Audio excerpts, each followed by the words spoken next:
Quand vouloir tout bien faire devient le problème. Et j'ai envie de vous parler aujourd'hui de cette ligne subtile entre l'équilibre et le contrôle. Pas toujours évident à conscientiser. Souvent, on commence avec les meilleures intentions du monde. Donc, on va s'investir dans la lecture sur le développement personnel, écouter des podcasts inspirants, noter des citations motivantes dans son journal, ça je l'ai fait pendant longtemps. On a envie d'être plus confiant, plus épanoui, savoir prendre sa place, devenir plus serein. Et donc, on va tout mettre en place. Alors, des méditations le matin, des pauses dans la journée, des affirmations positives l'après-midi, une routine bien-être impeccable. Et franchement, c'est formidable.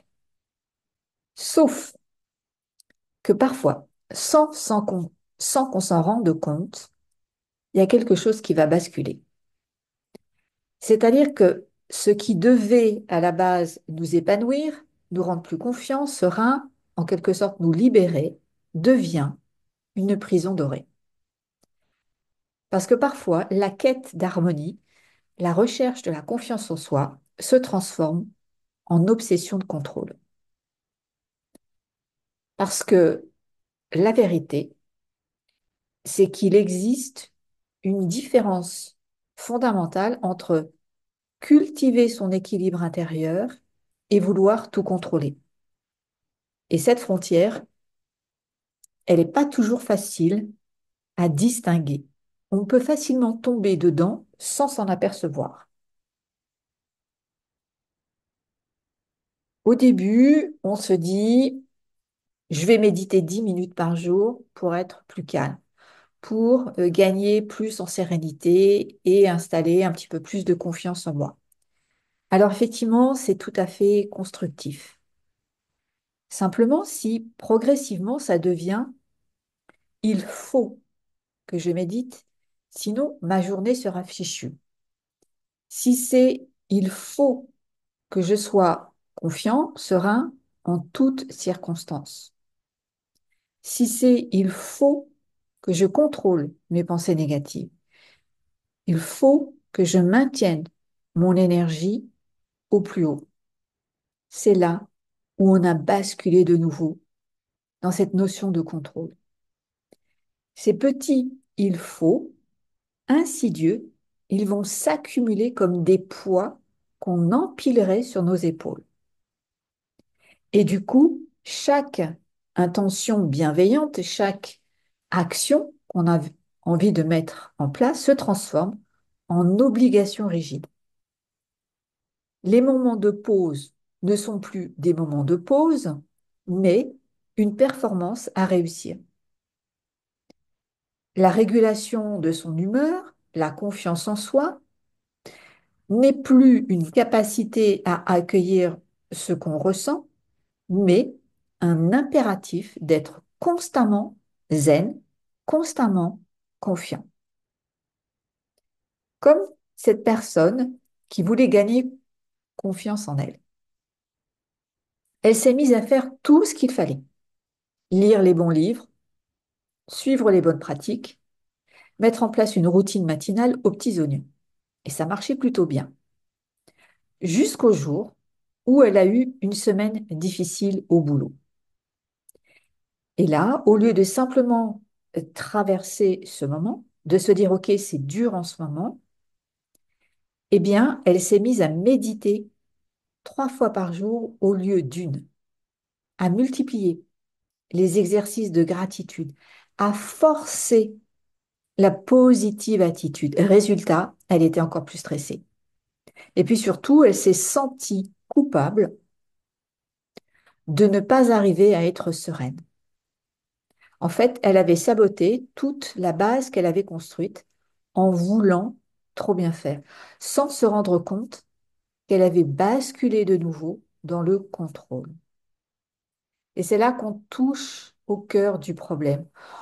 On finit par croire qu'il faut être tout le temps dans la confiance, dans la sérénité, dans la joie, l'enthousiasme, la curiosité, comme si les émotions difficiles étaient des ennemis à abattre. plutôt que je pourrais appeler ça des visiteuses temporaires à accueillir. On se met quasiment chacun et au quotidien une pression monstrueuse pour être constamment bien, constamment confiant. Et paradoxalement, et ça n'est pas tant que ça, cette pression, bah, elle tue la sérénité et la joie qu'on cherche pourtant tant à atteindre. C'est normal. Imaginez, vous passez une mauvaise journée. Vous êtes irritable, fatigué, un peu triste. Et au lieu de vous dire, OK, aujourd'hui, c'est comme ça, c'est pas terrible, mais ça va passer. Vous vous en demandez plus. Vous vous dites, non, mais attends, je ne dois pas être comme ça. J'ai fait tout ce travail sur moi. Et pourquoi je ne suis pas confiante? Pourquoi je n'ai pas plus de sérénité que ça?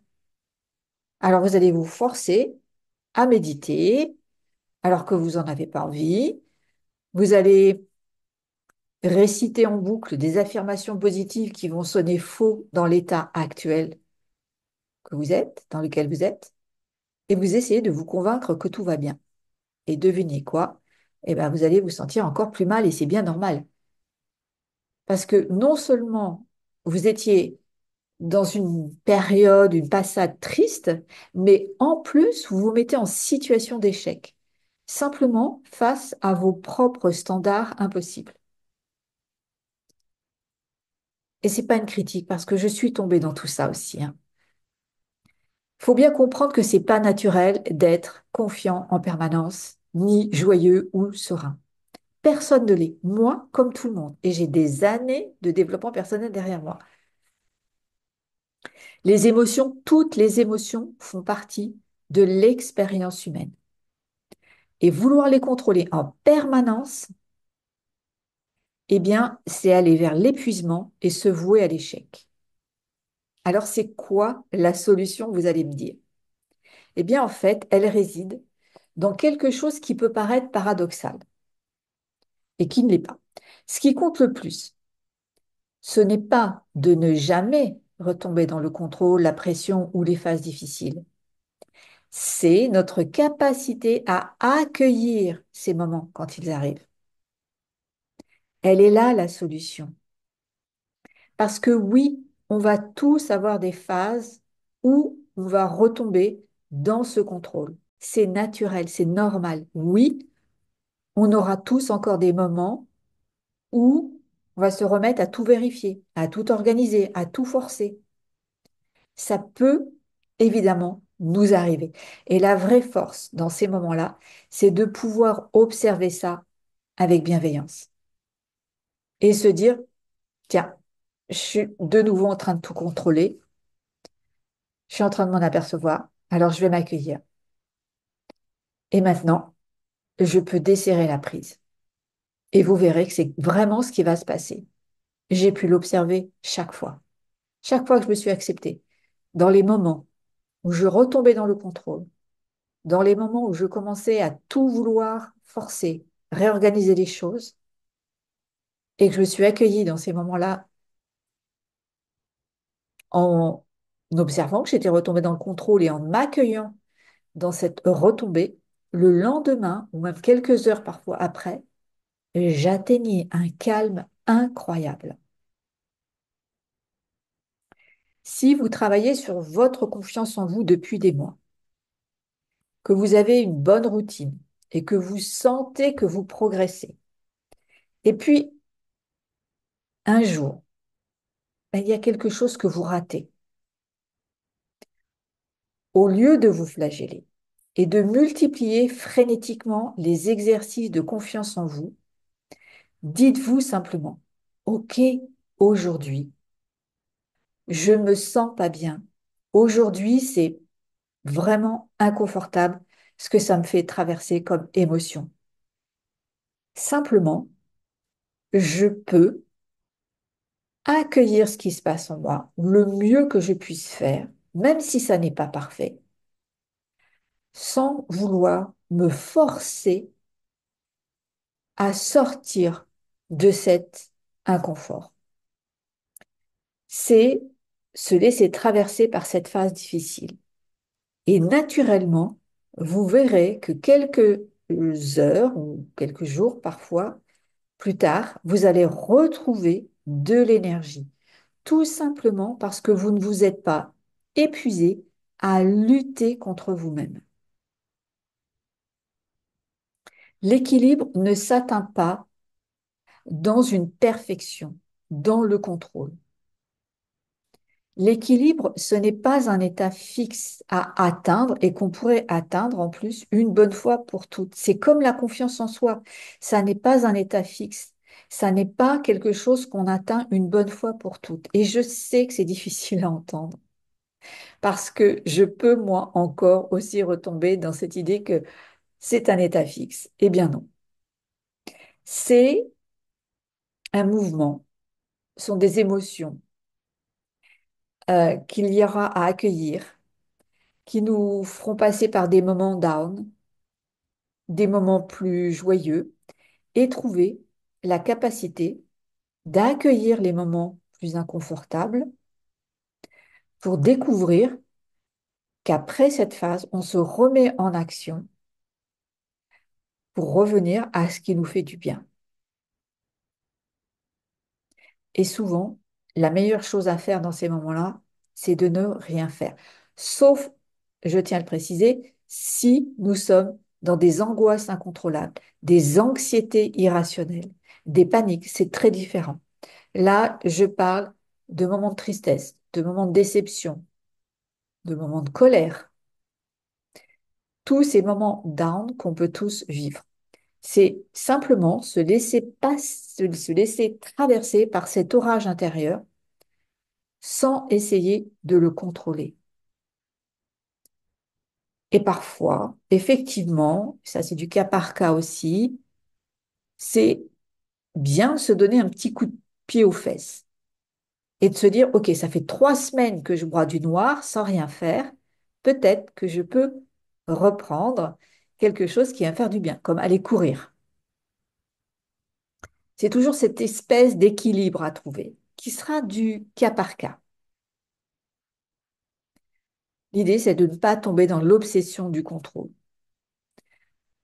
Quand vous sentez que vos pratiques de confiance en soi, de bien-être, deviennent des obligations stressantes, que vous vous mettez à faire plus de pauses, plus de méditation, plus d'exercices pour retrouver confiance en vous, au moment où vous devriez juste vous autoriser à être traversé par une émotion difficile, considérez que c'est un signal d'alarme.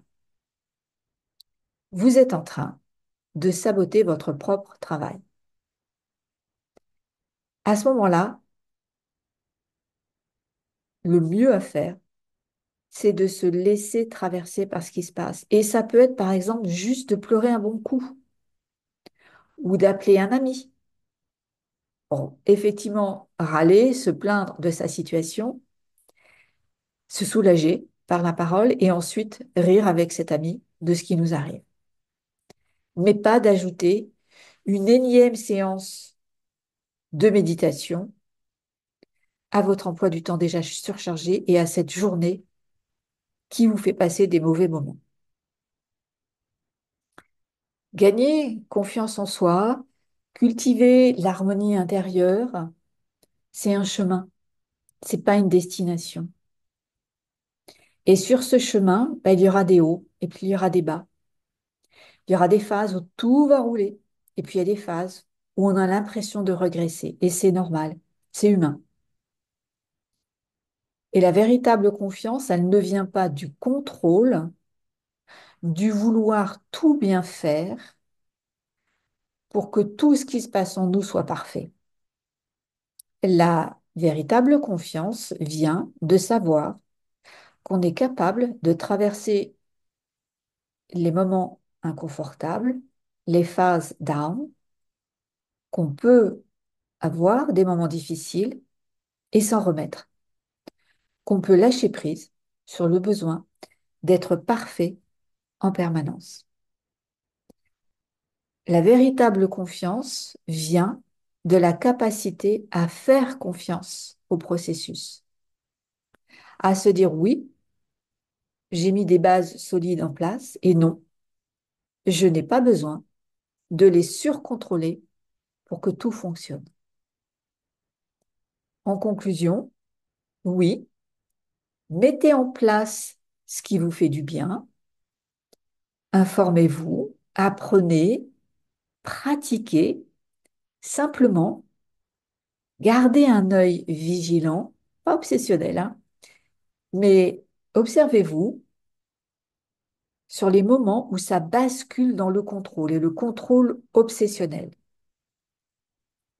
Le jour où les pratiques que vous avez mis en place deviennent des sources de stress, c'est là qu'il faut lâcher. Laissez-vous être humain, laissez-vous être traversé par des émotions plus inconfortables que d'autres, par l'imperfection, par la variabilité. C'est là où vous gagnerez en flexibilité. C'est un mot que j'emploie souvent dans mes accompagnements. Laissez-vous avoir des mauvais moments, des mauvais jours, sans vous flageller, sans vous auto-critiquer. Gardez de la bienveillance pour vous dans ces moments-là. La véritable confiance en soi, l'équilibre intérieur, ce n'est pas l'absence de chaos, ce n'est pas l'absence de moments où on perd confiance en soi. C'est la capacité à danser avec tout ça, à accueillir les choses quand elles arrivent et à s'accueillir quand la chose qui arrive n'est pas agréable dans la difficulté que ça nous fait vivre. C'est d'accueillir la première émotion que ça nous fait vivre, la tristesse, la colère, la frustration, la déception, et à se faire confiance qu'on va retrouver son centre. Et ça peut paraître paradoxal, mais c'est parce qu'on s'accueille dans les moments difficiles qu'on retrouve son centre. Et donc ça ne se fait pas en forçant, pas en contrôlant, ça se fait simplement en étant présent à ce qui se manifeste en nous. J'espère avoir pu vous éclairer sur cette ligne subtile. Je le souhaite de tout cœur. Si vous aviez envie d'aller plus loin, je vous invite à prendre connaissance de mon accompagnement qui vous permet de gagner confiance en vous, de sortir plus facilement des phases difficiles, des moments de stress, de savoir prendre votre place, de savoir l'occuper naturellement. Je vous mettrai le lien dans la description de cette vidéo. Si vous avez aimé le sujet dont j'ai parlé et si ça vous a vraiment apporté un éclairage, une autre manière de voir les choses, une meilleure compréhension de comment agir pour sortir de ce contrôle dans lequel on peut facilement repartir, moi comme les autres, eh bien mettez un like. Ça me permettra de comprendre que ce que je vous apporte quelque chose, du soutien, de l'encouragement, et ce serait formidable pour moi de le savoir. Et si vous n'êtes pas encore abonné, bah, faites-le maintenant. Comme ça, vous aurez tout de suite la notification que je viens de sortir ou un nouveau short ou un nouveau podcast. Et j'aurai beaucoup de plaisir à vous retrouver pour le prochain.